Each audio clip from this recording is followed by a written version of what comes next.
Welcome to ISKmaking for the Freefall Season 1 Epilogue. If you watched this series so far, now you have an idea about how to run faction warfare missions in an efficient way. And now you know how much faction warfare missions can scale up in terms of risk per hour with more accounts you have. As I showed you before, my own consistent risk per hour was about 1.3 billion per hour.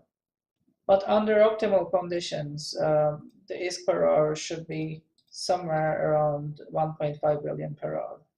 And these optimal conditions include your faction being tier 5 and you not getting disturbed while doing your missions, and your LP being at least 1000 ISK worth. As you have seen, faction warfare missions have a lot of moving parts. So there's taken missions, doing missions, and there's liquidating LP, and there are lots of details for each of these steps. This is why an average player in LoSec will never make this much money in faction warfare missions. But this is why also there's a lot of room for improvement. So if you're dedicated and smart, you can earn a lot of money. And compared to nullsec, this is really a much better deal, especially with respect to anon running. Even in super capital routing, you won't be making as much money as faction warfare missions. I'm also making this claim keeping in mind that it's really hard to multi-box multiple supers in anomaly running, because it is both dangerous and also it's very hard to micromanage fighters. But as I said, Rorcal mining is another story. So I hope this shows you guys that there are some alternatives outside nullsec to earn really good income.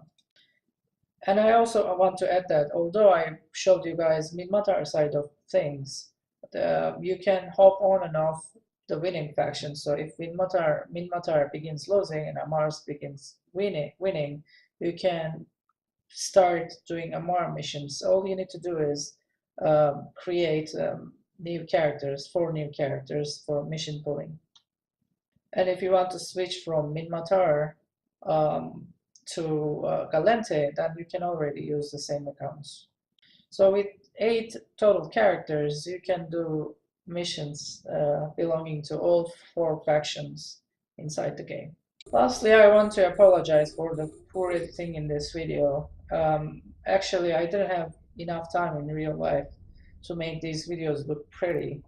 I had to cut some corners, like showing you the footage of me watching my own footage. So I actually show you a video instead of editing these footage myself. Really, the purpose of these guides are educational more than artistic. So I don't care much about their looks. I just care that you guys receive enough know-how to be able to do these missions. I'm also sorry about my non-native English, and I'm sure you found it hard to understand some of the things I say, but I also think it's sufficient to communicate the ideas that I want to communicate. So I hope you enjoyed it, and I hope you learned new stuff, and I hope I was able to convert some of you kneelers over there. Wish you all a happy ISKmaking and fly adventures.